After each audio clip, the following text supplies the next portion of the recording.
जय हिंद। बात करेंगे आज महिलाओं का कितना किरदार है अपने बच्चों को एजुकेशन देने में, अपने बच्चों को पढ़ाने में, उनको तालीम याफ्ता करने में। इस विषय पे आज बात करेंगे। और दूसरी बात ये करेंगे कि शहर में महिलाएं कैसे रहती है और हमारे गांव में महिलाएं कैसे रहती है। इन दोनों विषय पे बात करेंगे। और दोनों विषय पे बात करने का सिर्फ एक ही रीज़न है कि बच्चों को पढ़ाने में किसका कितना योगदान है और किस तरह से कितनी माएँ कुर्बानियाँ दे रही हैं अपने बच्चों के लिए। जब तक माँ कुर्बानी नहीं देगी बच्चे नहीं पढ़ सकते हैं। तो शुरुआत करते हैं अपने गाँव से। गाँव में क्या है कि एक अजब सा माहौल है। कोई भी माँ XYZ कोई भी माँ अपने बच्चे को स्कूल तक छोड़ने नहीं आती है। वो इस वजह से नहीं आती है कि गांव में जो स्कूल है, जो मदरसे हैं, जो मकातिब है, जो प्राइमरी स्कूल है, जो कोचिंग सेंटर्स है, या इस तरह का जो भी पढ़ाने उढ़ाने का जो माहौल है, वहाँ पढ़ने लिखने का जो माहौल है, उस माहौल के अंदर क्या होता है कि माँ गांव में अपने बच्चों को स्कूल छोड़ने नहीं जाती है। बस्ता दी, बोली जा पढ़े जा मौलवी साहब के पास, जा पढ़े जा मास्टर साहब के पास, भेज दी पढ़ने के लिए। बच्चा जा रहा है कि नहीं जा रहा है, कि बीच रास्ते में खेल रहा है, क्या कर रहा है, नहीं कर रहा है, कोई इसकी फिक्र नहीं है। हम दोनों की तुलना बताएंगे, देहात में जो औरतें रहती है गांव में उनकी, और शहर में जो औरतें रहती है उनकी। वही औरतें जो शहर में रहती है, जो गांव की ही औरतें हैं। मेरा पर्सनल एक्सपीरियंस है, मैं बताऊंगा आपको। तो पहली बात ये गांव की औरतों की कर ले, उनको शर्म लगता है अपने बच्चों को स्कूल छोड़ने जाने में। उनको शर्म लगता है। अरे वो लोग मुखिया जी बैठे थे, वहाँ पे प्रधान जी बैठे थे, वो लोग भगेलू भाई बैठा रही है, वो लोग जमदार चा बैठा है, वो लोग आसिफ मौलवी साहब बैठा है, मतलब ऐसे करके वो लोग प्रमोद भाई बैठे हुए हैं, वहाँ पे जय किशोर जी बैठे हुए हैं। ये सारी चीज़ें हैं, एक्सक्यूज़ है जो बहाने बना रही हैं औरतें अपने बच्चों को स्कूल तक छोड़ने नहीं जा रही है। ये बहाने हैं देहात की औरतों का। आपको बाजार जाने में शर्म नहीं लगती है? नकाब पहन के बाजार जाती है ना, शॉपिंग करने जाती है ना। आप अपने गांव के नियरेस्ट जो भी है, जैसे मेरे गांव का नियरेस्ट ढाका है,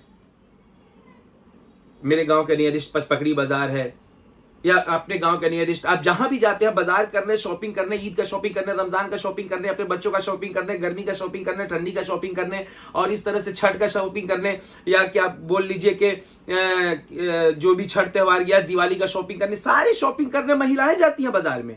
उसमें उनको शर्म नहीं लगती। वहां पे विनोद चचा बैठा है स्कूल लंग, तो हम ना जाइबा, हम ना जाए। बोलो विनोद चचा बैठल बाड़े हैं, होलन डॉक्टर साहब बैठल बाड़े, होलन कंपाउंडर साहब बैठल बाड़े, होलन वकील साहब बैठल, होलन अमीन साहब बैठल बाड़े हैं। यही कुल है सारी, मतलब बच्चों को पीछे रखने का, नहीं पढ़ाने का, ये सब एक्सक्यूज है। जरा भी शर्म नहीं आती आपको बाजार में जाने के लिए। ये तो आपके गांव के हैं, आपके पहचान के, आपके चाचा हैं, आपके ताऊ हैं, आपके प्रधान जी हैं, आपके सरपंच साहब हैं, ये सब तो आपके गांव के हैं। आप उनको जान रहे हो, वो आपको जान रहे हैं, तो नहीं उनके सामने शर्म आती है। और थोड़ी भी शर्म नहीं आती जो जानते तक नहीं है, उनके कंधे में कंधा मिला करके बाजार में जाकर के शॉपिंग करने में। वहां डेली बेसिस पे जाते हैं। देहात की जो औरतें हैं, हर दरवाजे दरवाजे पर ऑटो का सिस्टम है, ऑटो जाता है, बैठती है, बाजार करने जाती है, शॉपिंग करती है, आती है घर पे, मस्त अपना नकाब निकाली, घर में कंफर्टेबल है। लेकिन बच्चों को स्कूल छोड़ने जाने में उनको कंफर्ट फील नहीं होता, अनकंफर्टेबल है, वो नहीं जाती है छोड़ने, शर्म लगता है उनको। सरासर बहाना है, और यही बहाना आपके बच्चे का जानलेवा होगा। यही बहाना आपके लिए बहुत परेशानी का सबब बनने वाला है। जबकि बच्चों का पहला स्कूल, पहला प्राइमरी स्कूल, या पहला मकतब, या पहला मदरसा, या पहला एजुकेशन सेंटर माँ के गोद को कहा गया है, और माँ ही एक्सक्यूज बना रही है। और बोलिए तो ये हर घर का है, हर जगह का है। बोलिए कि उनके बच्चे पढ़ा, वो तो बॉम्बे में रह के पढ़ा थे, वो दिल्ली में ही तब पढ़ा थे, वो फलाना जगह बात पढ़ेला, मुजफ्फरपुर में रहेला तो पढ़ेला, वो पटना में रहेला तो पढ़ेला। पता है कितनी कुर्बानियां देनी पड़ती है? मैं बताता हूं आपको, मैं मुंबई का बताता हूं फिलहाल, फिर मैं और शहरों का बताऊंगा। सपोज मान के चलिए सुबह 7, उनके 3 बच्चे हैं, ठीक, सुबह 7 बजे पानी आने का समय है।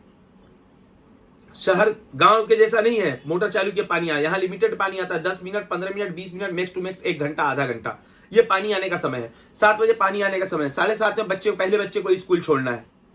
उसका टिफिन 7 बजे जगती है, उसका टिफिन तैयार कर रही है, एक तरफ उसका पानी भर रही है, दूसरी तरफ उसका टिफिन तैयार कर रही है। टिफिन तैयार करके उसको टिफिन दी, उसको नहलाई धुलाई, फ्रेश करी, उसी आधे घंटे के अंदर में उसको टिफिन दी, उसका बैग ली, उसको उंगली पकड़ाई, खुद नकाब पहनी, जाकर के स्कूल तक छोड़ करके जब तक आई यहाँ पे, जब तक दूसरे बच्चे के स्कूल जाने का टाइम हो गया, 8:30 में उसको स्कूल जाने का टाइम है, उसके लिए अलग डिमांड, उसका अलग टिफिन, वो बोलेगा नहीं मुझे आज ये नहीं खाना, मुझे ये खाना, जो खाना है वही टिफिन में उसको चाहिए। और हद तक यहाँ तो ये भी है कि स्कूल से भी एक रूटीन मिलता है कि इस दिन आज सैंडविच लेके आओ, कल दाल चावल लेके आना, परसों रोटी सब्जी लेके आना, तरसों पाव भाजी लेके आना।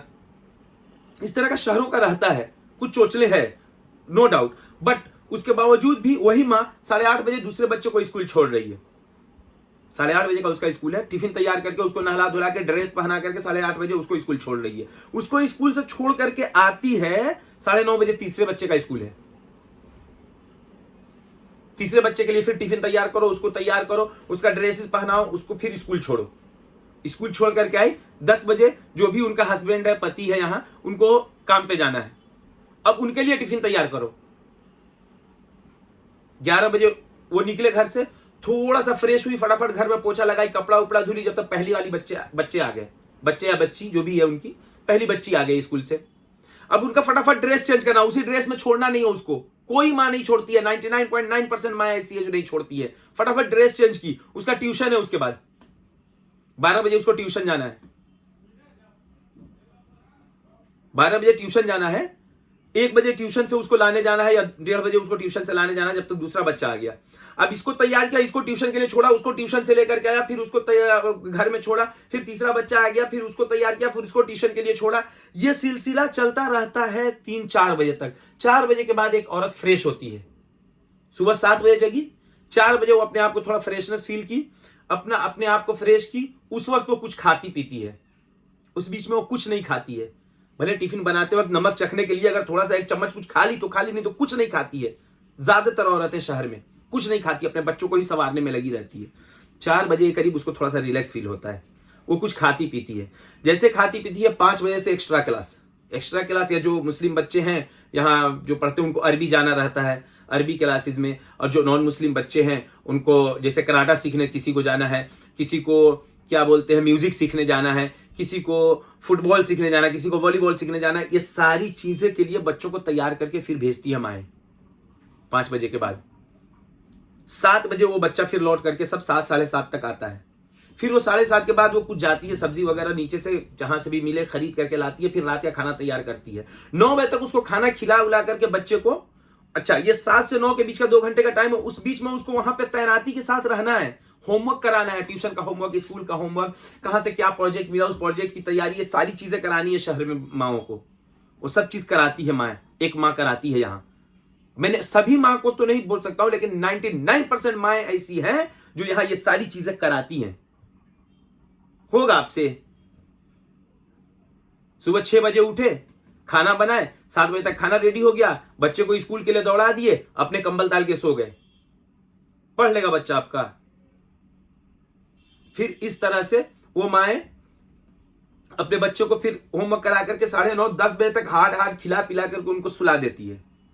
अब वो इंतजार करती है अपने हस्बैंड का, अपने पति का, जो काम करने गया है कारखाने में, किसी फैक्ट्री में, किसी कंपनी में, या XYZ या किसी सरकारी दफ्तर में, कहीं भी काम करने गया हो। उसके बाद उसका पति आएगा, फिर उसको फ्रेश, दिन भर का उसका फ्रस्ट्रेशन जो रहेगा मुंह लटका हुआ, फिर उसको फ्रस्ट्रेशन को उसके दूर करना, उसको फिर समझाना बुझाना, फिर उसके लिए खाना बनाना, उसको जो पसंद है, फिर उसको खाना खिलाना, फिर उसको सेवा करना, फिर उसको सुलाना, उसके बाद अपने सोना, और फिर सुबह 7 बजे जगना। डेली का यही है, डेली का ये रूटीन है। कितनी माएँ हैं जो कर लेंगी देहात में, और करना चाहे तो क्यों नहीं कर सकती है?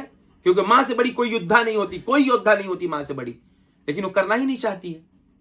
और एक्सक्यूज ये है कि वहां पे मुखिया जी बैठे, वहां पे प्रधान जी बैठे हैं, तो वहां पे फलाने चच्चा बैठे, वहां पे पिलाने चच्चा बैठे हुए हैं, वहां भगेलू भाई है, वो लोग जमदार चाह, वो लोग विनोद भाई है, वो लोग मुख्तार चाह है। बस यही करते रहो, पढ़ लेंगे आपके बच्चे पढ़ के आए। वो ट्यूशन के लिए जाना है कि नहीं जाना है, ट्यूशन तो अक्सर माएँ नहीं पढ़ाती, अक्सर लोग नहीं पढ़ाते बच्चों को अपने ट्यूशन गाँव में। बच्चे पढ़ के आए, उनका होमवर्क कोई माँ नहीं चेक करती है। अरे आपके बच्चे पढ़ के जब स्कूल से आए, होमवर्क डजंट मैटर, बाद में चेक कीजिए, आप रात में चेक कीजिए, जब आप फ्री हो जाइए तो बैठिए पढ़ाने के लिए, तो उस वक्त चेक कीजिए। कम से कम स्कूल से आए उसको गले तो लगाइए। नहीं, आपको तो सोने से ही फुर्सत नहीं है ना।